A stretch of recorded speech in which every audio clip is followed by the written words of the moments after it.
One of the greatest obstacles to crafting health and wellness is identifying and controlling inflammation. It's at the core of all complex and chronic diseases, and it's the driving mechanism that underlies the most common symptoms that people like you struggle to overcome. Join us as we explore cutting-edge science and research to give you the information and tools you need to create the quality of life you want and deserve. And now, here is the host of Inflammation Nation, Dr. Stephen Noseworthy. So I want to end this section of the Inflammation Nation podcast where we've been talking about inflammation and its impact on weight loss with just some observations and some encouragement to do your due diligence and to, I don't know any other way to say it, to pay your dues.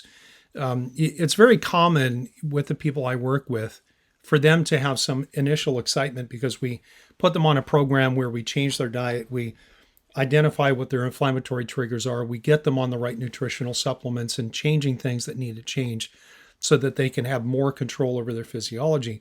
And we've seen people lose, 18, 20, 24 pounds in just a period of 3 weeks. And that's very encouraging and it tends to generate a lot of momentum. The problem is that somewhere along the way, you start to meet resistance because what you're currently doing is not sufficient to get you past a sticking point.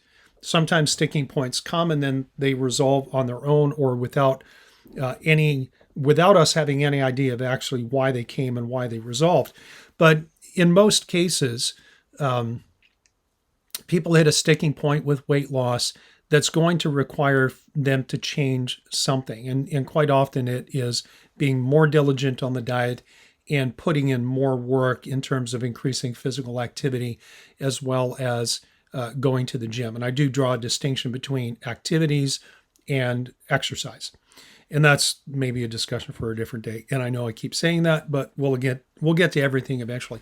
I want to read a quote to you from James Clear. He's the author of a book called Atomic Habits, which is a fantastic read. And if you are engaged at all on any level in a process of self-reflection and trying to improve yourself, I would suggest you get this book and you read it because he captures it with a post that he put out on social media today. And I'm just going to read this verbatim. It's got 2 parts to it. This is actually a quote, I believe, from chapter 1 of Atomic Habits. So forgive me for looking off screen if you're watching this on YouTube. He says this: if you want to predict where you'll end up in life, all you have to do is follow the curve of tiny gains or tiny losses and see how your daily choices will compound 10 or 20 years down the line.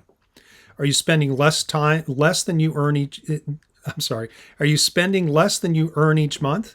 Are you making it to the gym each week? Are you reading books and learning something new each day? Tiny battles like these are the ones that will define your future self. And then he goes on to say this. He says, your outcomes are a lagging measure of your habits. Your net worth is a lagging measure of your financial habits. Your weight is a lagging measure of your eating habits.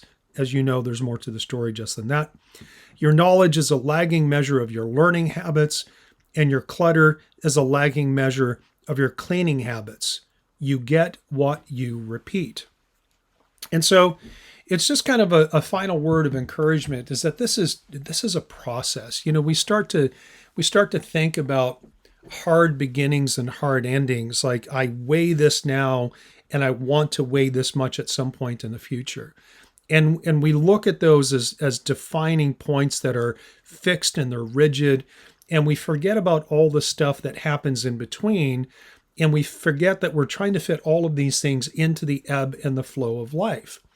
And so in one sense, you have to be a little bit hard on yourself if you have lived a life of a lack of discipline, which I think we can all be honest with ourselves. We all lack discipline in different parts of our lives. We might be very disciplined in some, but lack discipline in others.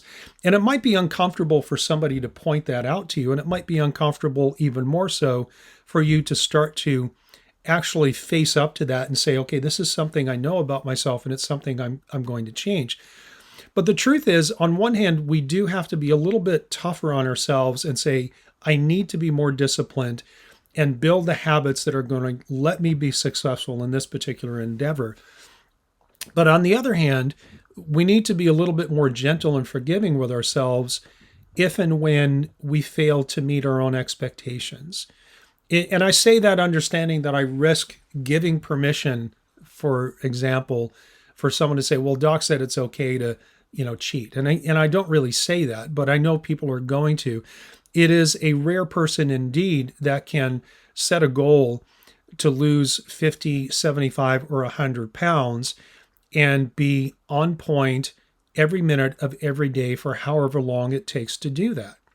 And bravo to the people who can, but the average person can't. The average person has to learn new ways of thinking, new ways of living, and new ways of doing things. And when you get to a sticking point, sometimes it's not your diet, sometimes it is. Sometimes it's not your exercise program, sometimes it is. Sometimes it's just a sticking point and you need to accumulate time with your current program and protocol to get to the other side of it. And sometimes you need to sit back and say, okay, what is it that I need to change? And then be honest with yourself of whether or not you actually have been diligent in the things that you have committed yourself to. Am I really on point with my diet, with my exercise? Am I in the gym doing the work and paying my dues? Am I identifying and controlling my inflammatory triggers? Am I taking supplements that help to support where my physiology is not actually supporting my weight loss or my body recomposition efforts?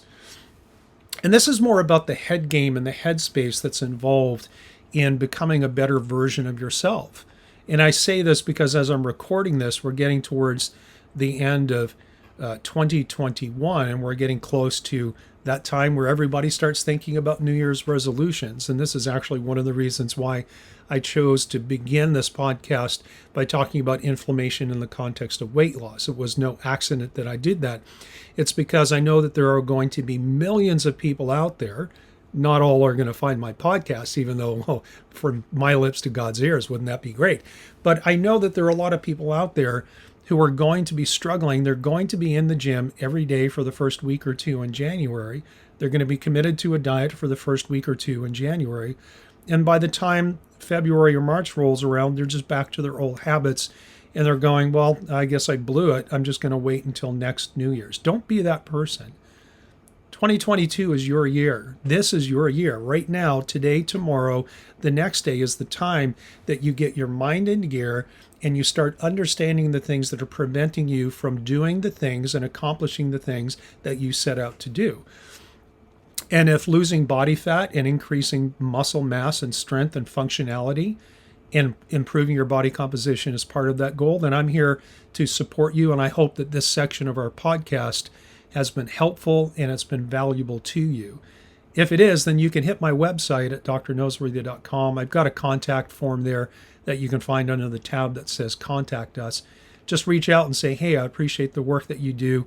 Better yet, like, rate, subscribe, all that stuff. I know I'm going to say it again in a second, but it helps reward me for the hard work of taking time to put these things together for people like you who are seeking answers and results because you've started to lose hope. And if I can play any part at all in restoring those things, then I would love an opportunity to do that. Best of luck, and we'll talk to you again in the next mini section of the Inflammation Nation podcast. Thank you so much for listening to the Inflammation Nation. If you found this episode valuable, please rate, review, and subscribe to our podcast. Be the first to know when a new episode drops so that you can stay on top of your game. It also helps others like you find the answers they need.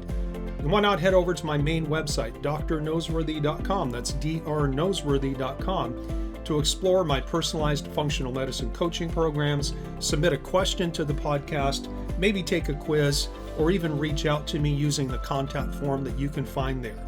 We'll see you next time.